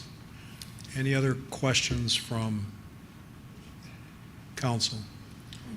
Ms. Watson? Yeah, but I was waiting for the answer, because I'm not familiar with One Book, One Community, so I was waiting for that answer too. So One Book, One Community is a program that the community did for several years, even did during the pandemic virtually. It is right now, I'm understanding, being reprised by the library director and our communications team. Our library director and I did have a conversation about engaging the community with Vernee Myers through the introduction of one of her two best-selling books, What If I Say the Wrong Thing, in which the library will lead book discussions, will purchase books, will have them available for the community to read. It is not one book in the true sense that you are talking about, Councilman Meadows. And that's still kind of under construction or under reconstruction right now. But it is a partnership that the library director and I are exploring for this opportunity for the community to be engaged with Vernee Myers. Thank you. How many books are going to be available, and is it going to be physical books or Kindle books? They I might want a book. They actually are physical books, and Okay. I don't know the exact number from the library at this point. Do you think it's like what if half the people want it, like 150 people want I it? think that 100 books will be available. Oh, cool. Yes. I'm going to want, I'll probably want a book too. I haven't. And I can get you a book in advance of her coming as well, which Thank is what our plan is to begin for staff and the community to read her book. Thank you. And so I'm still trying to wrap my head around, are we looking at 100% staff, including the police, participating in an in-person 2-hour event? Is that what we're? So we're negotiating Vernee coming to do her unconscious bias training with staff in the morning. It would be the city manager's decision about how staff would populate that. Right now, his position is that staff will do it voluntarily. Staff have participated in all of our D&I offerings voluntarily. So that would be the city manager's call. Including police? Including police, yes. Didn't the police budget have a $60,000 some type of training? Bellman, I'm looking at you. Do you remember? Or maybe Audrey? They didn't have $60,000. I know they had some money set aside for some specialized training for the police department using a prior. I think it was 24,000. 24,000? I think it, yes. All right. Okay, so 24,000 just for the police for some types of training. Is that right? Yes. Okay. So I'm looking at the just consent agenda just for today. And I'm talking about dollars right now and the scrutiny that's going on right now. So what percentage of the budget is 60 grand? That would be a training for opened up to all staff, plus books, plus a book club with a renowned person. What percentage is 60 grand? Can I ask Roughly. a question on top of that, which is, are the books included in the 60 grand? Because I don't know that. No, they are not. That's her presentation fee. Any math people? What percentage of 60 grand is the budget? I think it comes out to be about 0.001 2% of the overall 51, just general fund, Yeah. 51 million. So I caution scrutinizing too much DEI efforts. This is something that could impact all staff, and it's something that's needed. And for example, not to pick on the police, they presented something in their budget that was just going to go towards the police that was under half of this, and we're fine with it. And so I just know this too, because I'm in DEI spaces and health equity spaces, that sometimes there's a lot of questions when we're talking about items and trainings that other groups don't face the same scrutiny, but even ask for larger amounts at times. And so, I mean, I'm in favor, I trust the source, which is you, Elaine. You've been doing this work for a long time, and I know your conversations with Mr. Bellman too, that he's asking the right questions so that we can get there, but I think it sounds like a good opportunity. I hope to see all staff. I'm wrapping my head around seeing all staff, but if you have questions though about DEI in general, and health equity in general, like there's books and podcasts and articles that you can read, because I know like some of us are like deep in it and we work for employers that require it, and then others of us, you're retired and Mayor, you've got your own business and stuff, but there is data and information out there to help us with this is a good decision. It's something to consider. That's all DEI efforts and trainings. Okay. Any other questions? No, but I have a comment on that. I want to make it clear, my question about 60 grand does not have anything to do with DEI. It was about, I don't have an idea where we're fitting this in, and we're spending $60,000 on it. I've learned a lot more tonight, but I confess I would like to know exactly what's going to happen with the library and whether we can work this one book, one community item, because that changes my whole viewpoint on, to me, this is about what we spent on one community as we were going forward anyway. So to me, that would be of interest to me. And also, I would like to know whether Mr. Bellman is going to require our employees to attend, because to me, that's an essential component of this. So, I'm inclined to just defer this till our next business meeting to see if we can get answers to that question and maybe a better plan on the one book, one community, because I think that could be very valuable within our community to have that done. Okay, any other comments? Okay, I move we approve the speaker engagement agreement and unconscious bias training with Dr. Verna Myers in the amount of $60,000 and authorize the city manager to sign it. Is there a second? Is there a second? Second. Okay, discussion. May I Sure. make a friendly amendment? Sure. Can we make it, motion is forth, but we ask our communications director, DEI director, and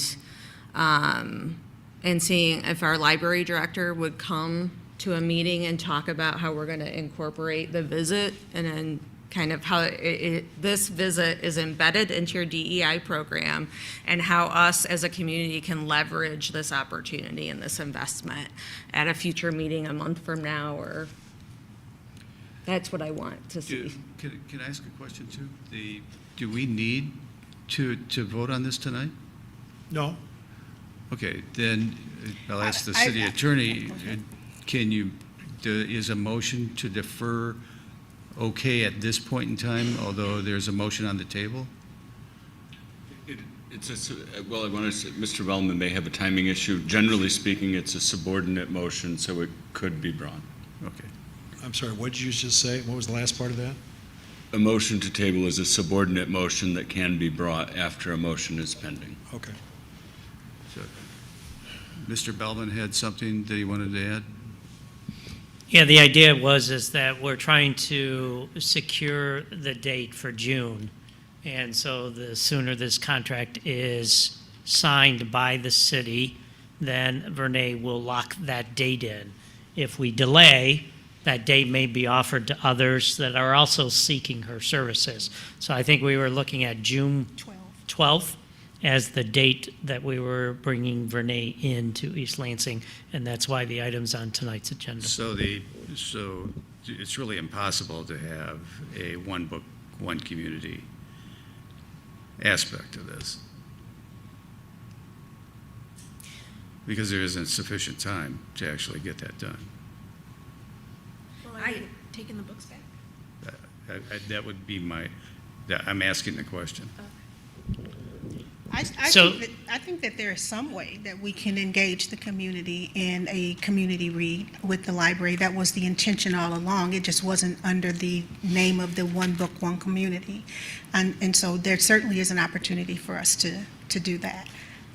What I heard in your prior comments, it would be almost like a One Book, One Community light in terms of us getting off the ground again with this approach. And again, I know just, as the liaison to the library and with our new library director, restorative practices are a huge priority for him and the board. And I think this is a great collaboration again to, lift this program off the ground. And why I would like to see us move forward contingent on inviting, our communications director, our DEI director, and our library director to come talk to us about how we're going to, leverage this investment and really grow legs on this educational opportunity for the community. Okay, so first of all, there's a motion on the table, and I'd like to keep the discussion at the table. Number two, with regard to what I think was your suggestion, a friendly amendment, it's respectfully declined for this reason.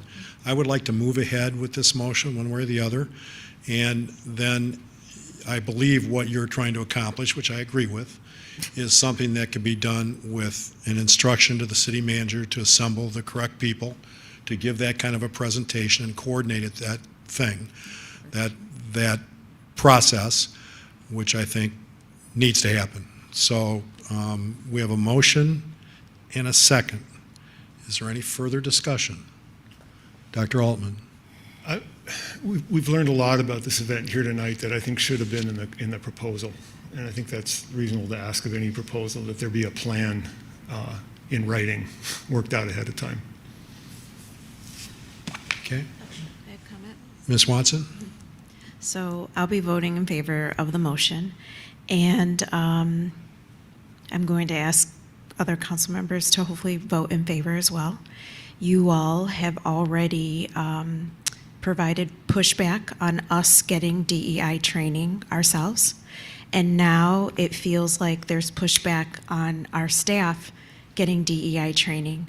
So please support this initiative.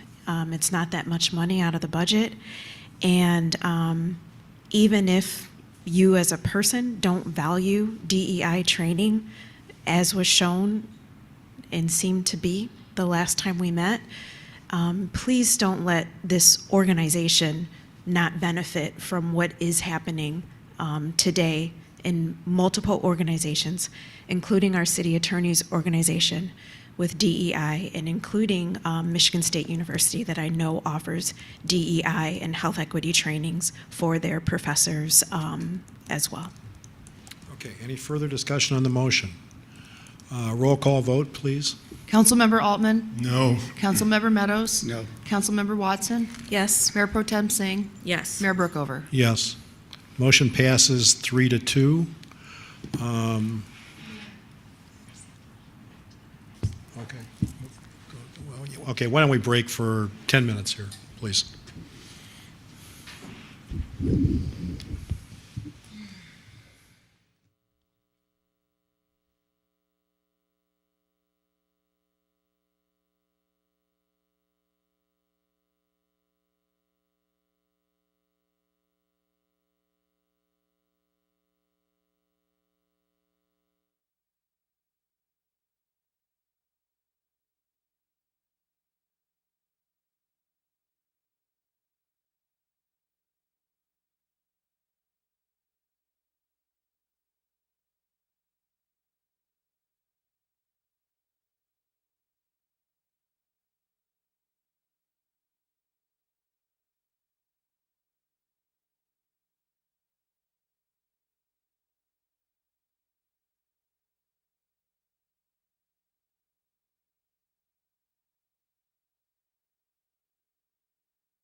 You all set?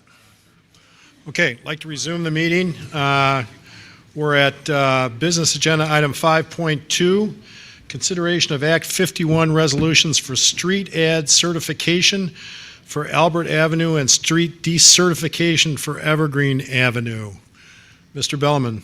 Good evening, Council. Scott House, Director of Public Works. Attorney House, how nice to see you back. Hey, we were hoping to have this on the consent agenda, but this is an opportunity to discuss this tonight because there's some nuance that we wanted to explain. There's two motions before you. The first is to certify the addition of Albert Avenue when it was realigned and extended in front of the People's Church. So we have an addition. Then we're going to decertify the portion of Evergreen where it was now a sidewalk as it extends between Valley Court and Albert Avenue. But of note, though, when the sidewalk was put in and the road was removed, there's two properties that require road access to them, one of which is a DDA property and one of which is 404 Evergreen, which is owned by Mr. Hagan. So when this was removed, this will no longer be a street on the Act 51 public street system. We will not receive revenue. But for all intents and purposes, it's a 50-foot right-of-way by the city, and it can be reinstated as a street, alley, or other purpose, but those properties still need access to the public right-of-way, the nearest public street is this process. Okay, any questions? Do we have a motion? I'll move that we certify Albert. I think there's two motions here, right, Scott? Yes, sir. Move that we certify Albert as pursuant to Act 51? Correct. Okay. Is there a second? A second by Altman. Any discussion? Go ahead. Were Mr. Hagan's concerns addressed? So in part of that discussion when it was put in, there were assurances he is here. If he wants to amplify any of his concerns for the record, you're more than welcome. Well, what's the answer to the question? Were his concerns addressed? I just want to make sure he's happy because this was was going through. There was parking and other access concerns. Posing the rhetorical question is whether Mr. Hagan's ever going to be happy is a dangerous place to tread. But he's been a good partner of Public Works. So. But Mr. Hagan, if you have anything to say, you can say it now, and if not, that's okay too. So. Mr. House has assured me that the agreement that we had, that I would be able to maintain access in the future I needed it, that would be available to me, and I'm good with it. Okay, thank you. Okay, any other discussion? All those in favor of the motion say aye. Aye. All those opposed, motion passes unanimously. Mr. Meadows, do you have a second motion? Second motion would be to decertify Evergreen for Act 51 purposes.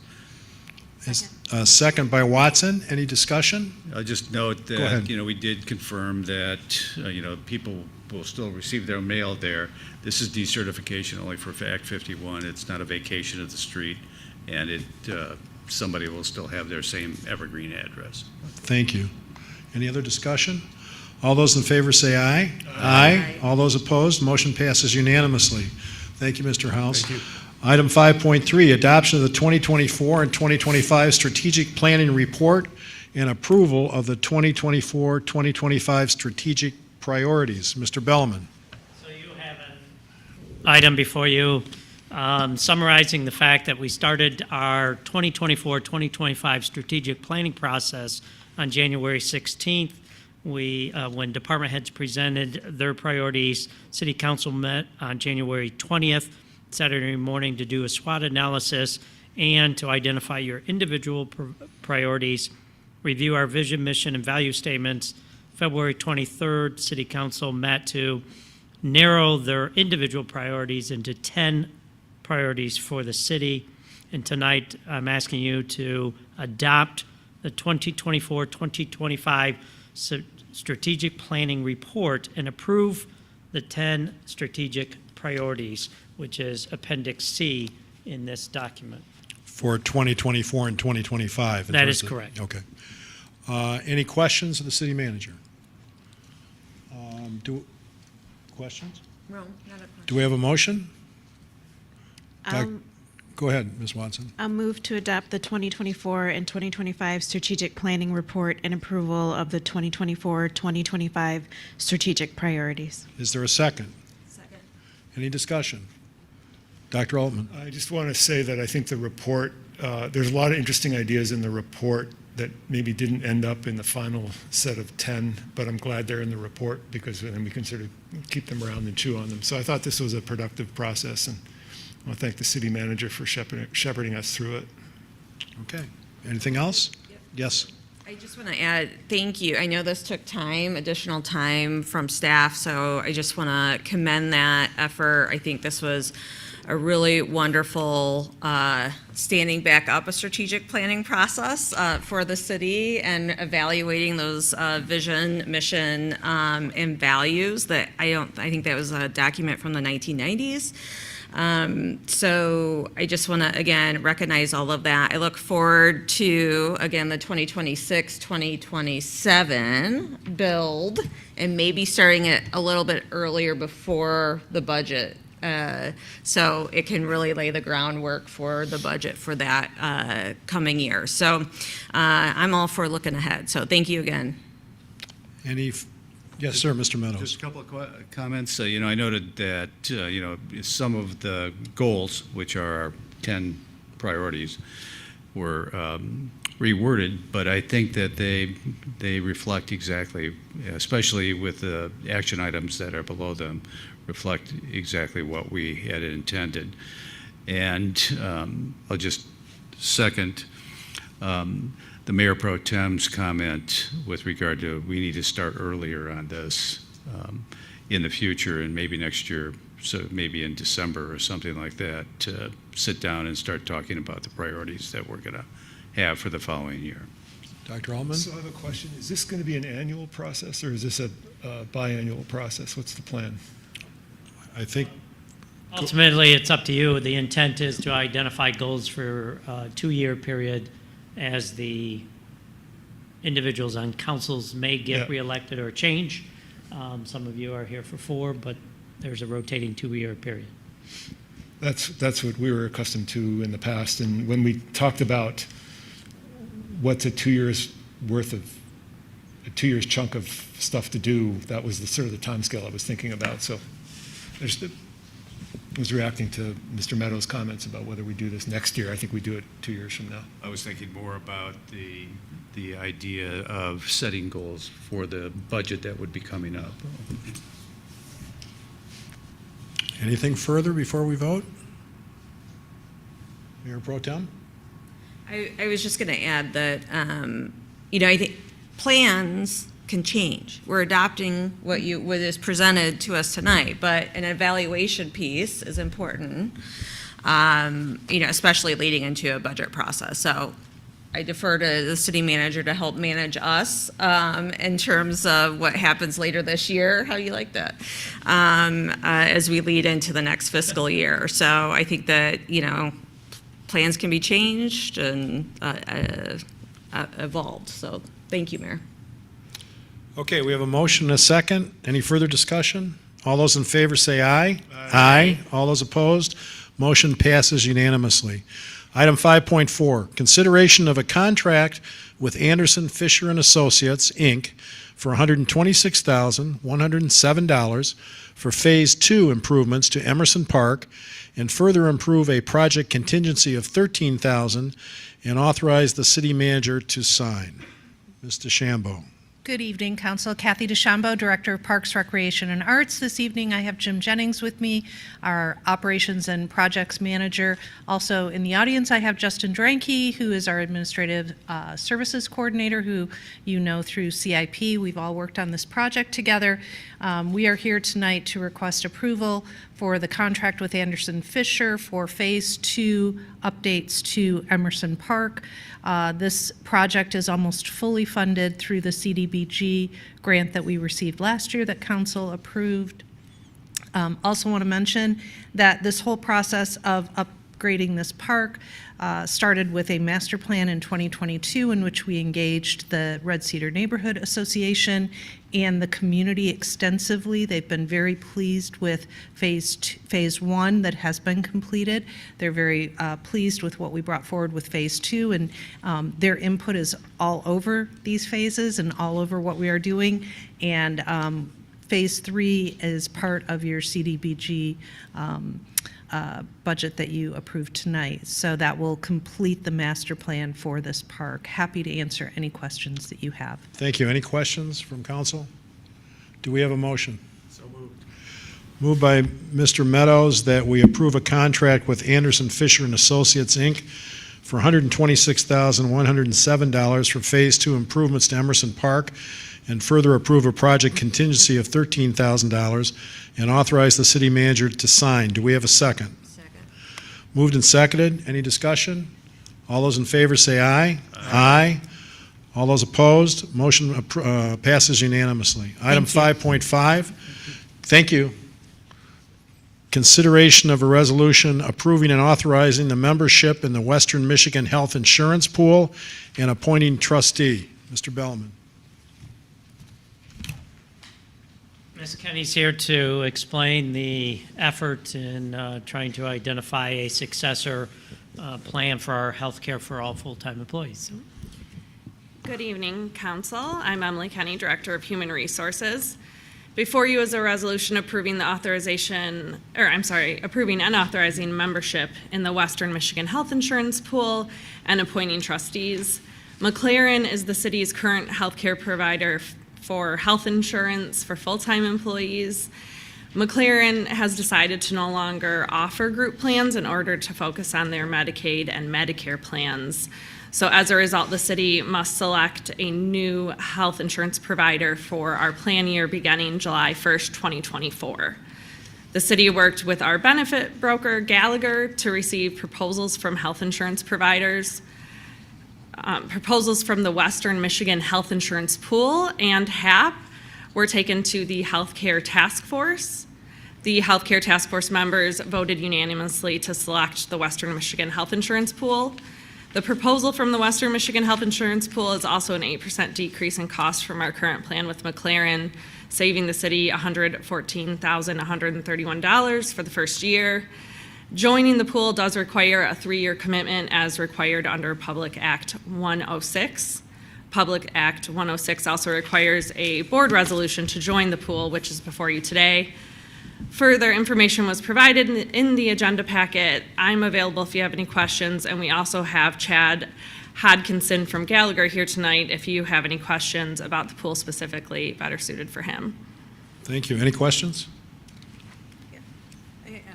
Go ahead. And so the healthcare group that you mentioned, that's the unions and HR? Yeah, the Healthcare Task Force is, there's representation from each union, non-union, as well as Elmswa, and non-union library, non-union court kind of have their own representation too. All right, are you all's dental included in this insurance, or is it a separate? Dental separate. Dental separate. Mm-hmm. And were people familiar with this insurance plan? I'm not familiar with the group. Yeah, I don't think that anybody mentioned being familiar with it. I personally was familiar with it from when I was the benefit specialist at Lansing Community College. We had a few of our unions there that had the Western Michigan Health Insurance Pool at that time, but no employees mentioned familiarity with it outside of that. It is a Blue Cross Blue Shield plan. I get it. So the cards that the employees will have will say Blue Cross Blue Shield. They use the Blue Cross Blue Shield network, and there's a lot of familiarity, of course, with Blue Cross Blue Shield Michigan. So once that was explained, I think employees felt really comfortable. Thank you. Mm-hmm. And will they have massages on their insurance plan? Will they have massages? You know, I'm not 100% sure if that is covered benefit or not. I believe in that for everybody, so. I think that's a great idea. The teachers have it, so you know we should have it as well. I'm not sure the teachers have that anymore, but anyway. Any other questions for staff, Mr. Meadows? You know, Emily, the resolution that's attached, is that something that they produced, and this is sort of the format we need to be in? Yes. Okay, got it. Okay, any other questions? Do we have a motion? I'll move that we authorize I think it's the city manager, it might be the mayor, just a second. It's hard to tell from this resolution who's supposed to be signing it, but authorize the signing of the resolution that has been provided by the healthcare provider, with the trustee being Robert Bellman and the alternate trustee being Emily Ken. Okay, is there a second? Second. Okay, moved by Meadows, seconded by Watson. Any discussion? All those in favor say aye. Aye. All those opposed, motion passes unanimously. Thank you, Ms. Kinney. Thank you. Okay, we get to our last item of the night, which is item 5.6, move from the consent agenda. You can blame this one on me. I just wanted to have a little bit of a discussion on this based on information we've gotten from the city attorney. Mr. Meadows had kindly put together a resolution with regard to the review of the charter, which we've now incorporated in our goals just previously tonight. And let me just say this, and Mark may have a better recollection of this than I do, but I had thought, and based on Tony's advice that he can give us tonight, that there might be a far simpler way of doing this via just appointment of what I'll call a task force of 2 members of the city council, who I then believe could ask non-council members to join the task force. Would that be correct? That would be correct with either a committee or a task force. And so I just wanted to present that alternative to the council as opposed to this, the content of the resolution, which requires applications, et cetera, et cetera. Not that we wouldn't entertain people applying once we set up the task force, and obviously would make it subject to open meetings and things like that. So I just want to throw that out there for discussion. I'm happy to respond to that. Are you suggesting that, for instance, where it says the committee shall be comprised of 5 members, that it could say comprised of 2 council members and 5 members of the public? I'm not suggesting anything with regard to that resolution, and I guess I looked at the city attorney. I'm not even sure this requires a specific resolution. I think we could just take this action, but I defer to you, Mr. Chubb, on that. Well, I think that the charter does establish the right to have committees of council, and so if it will be a committee of council, there should be a resolution. Right, okay. So my thought was you could pare down this resolution, and we can set whatever the number is we want in terms of the total population of the commission.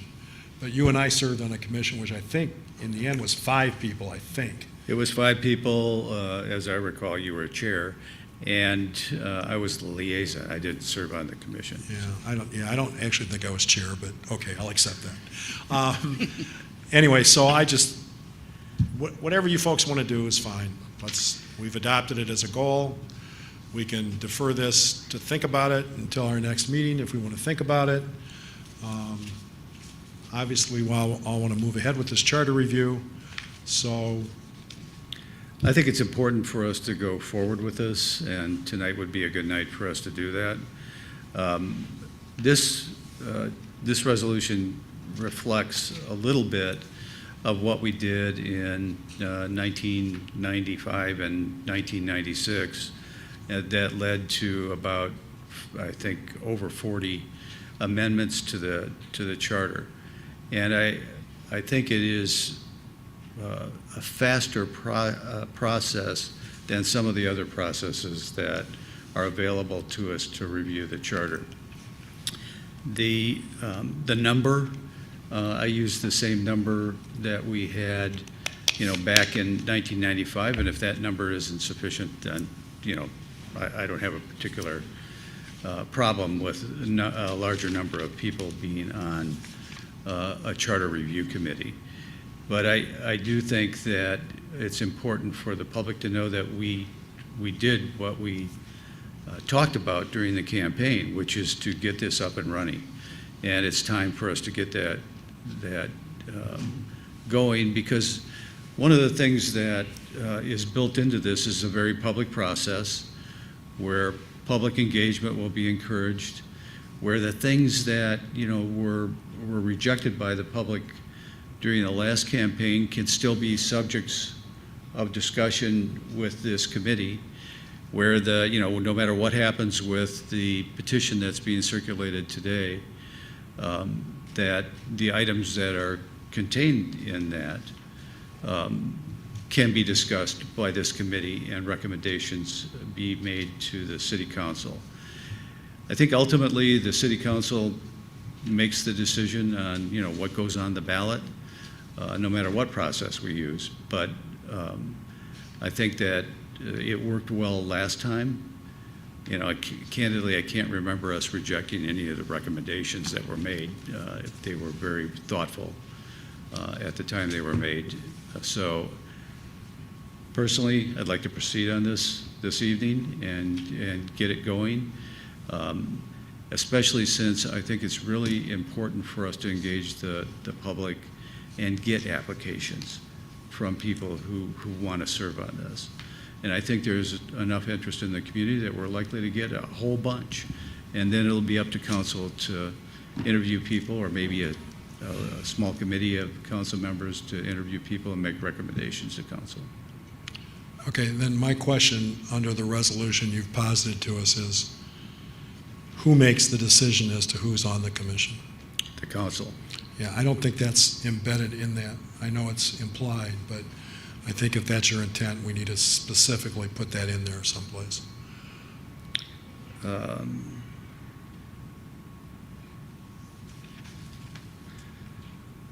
I don't have any problem with, moving. We don't have a motion on this yet, so I'll move that we adopt this resolution.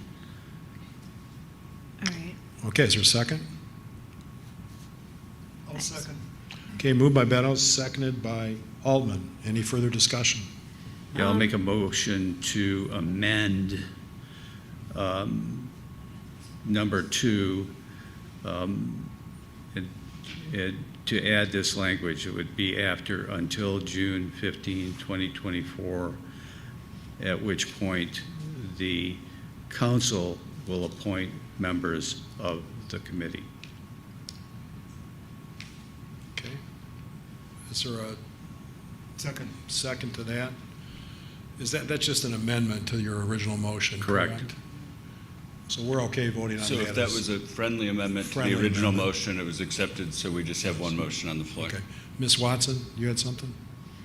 Yeah, so this is different from the Youth Commission, which they were interviewed by 2 council people, and same with LEPOC. LEPOC members were interviewed by 2 council people. So and then put on the consent agenda, but you're suggesting that all of council vote on who's going to be on the commission. Well, the reason that we would have youth commission members interviewed by 2 council members, I didn't know that happened, but would be that there were 2 council members who were liaisons. And am I incorrect on that? Was it one person or? There was one council member, a staff liaison. Okay. Okay. Yeah, the liaisons generally, do the interview. There's no liaison for this, so. And it's intentional that there's no identified that a council liaison, would there be a council liaison? The council can appoint a liaison to it who could participate in the interviews, but, all appointments to boards or commissions are made by the council anyway. So. Well, from the consent agenda after. Right. But you're suggesting that each applicant is just majority coming onto this commission by us? Yes. I think actually I could be corrected. It's neither here nor there, but I think actually appointments to commissions are actually made by the mayor with, for want of better terminology, consent of council. Correct. Council has to approve that. So I don't know what you're envisioning here in terms of a process, but So anyway, the motion's in front of us. Is there any further discussion? How many people are on most of our boards and commissions? It's more than 5, right? 7 to 9. 7 and 9. So what was the thought process of 5 again? Just 5? I know you said that was before, but That's what we used previously, so. If somebody wanted it to be more, I don't have a problem with that. So.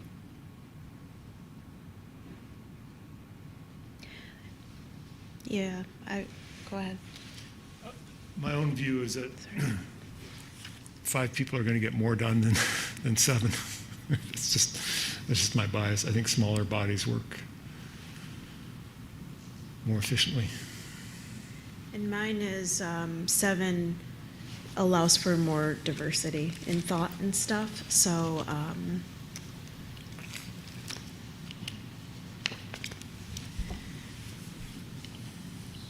So would you like to make a motion to amend paragraph 1 under the be it further resolved so that it's 7 members as opposed to 5? yes, I would like to do that. Do you want me to say it again? Should I say it again? No, I'll second your motion. Okay. Okay, I think is that a friendly amendment? That would be okay with me. Okay, is that subsumed within the main motion then, Mr. Chubb? It is if it's agreed upon by Dr. Altman. It's not. I would like to vote on that separately as a separate amendment. Okay, so which motion's before us? So it's the motion right now is the motion to change it to 7. Otherwise, if that. Okay, I'm with you. All right, any further discussion on that motion? Roll call vote, please. Councilmember Altman? No. Councilmember Meadows? Yes. Councilmember Watson? Yes. Mayor Pro Tem Singh? Oh, yes. Mayor Burkover? Yes. Okay, now, Mr. Chubb, help me out here. So now we have the underlying motion. Because I'm amended 74 to years include old, which 7. has been pointed out to me earlier tonight. I just want to make sure I'm keeping track of things. But we're back to the main motion as amended? That is Is that correct? Okay, any further discussion on that motion? Roll call vote, please. Councilmember Altman? Yes. Councilmember Meadows? Yes. Councilmember Watson? Yes. Mayor Pro Tem Singh? Yes. Mayor Burkover? Yes. Okay, anything before we leave for tonight? Thank you, Yeah, everybody. I do. Go ahead. All right. So I just want to say I don't think that the charter review is going to be done within a year, but, maybe I'm wrong. And second of all, please, whoever the decision makers are for the commission, we did have a group of people that wrote us in asking us to do a charter commission. And just please, we have to make space in our decisions for representation of multiple types of voices. And so I hope to see that. Okay, well, you are one of the decision makers on who gets on the commission, Ms. Watson. Thank you. So, anything further for tonight? Thanks to everybody, including the council, the city manager, the city attorney, all of our staff, all of our attendant audience for attending tonight and being interested in the city of East Lansing. Is there a motion to adjourn? There is. It was a close contest, but I call it to Altman. Moved by Altman, seconded by Meadows. Any discussion? All those in favor say aye. Aye. Motion passes unanimously. We're adjourned.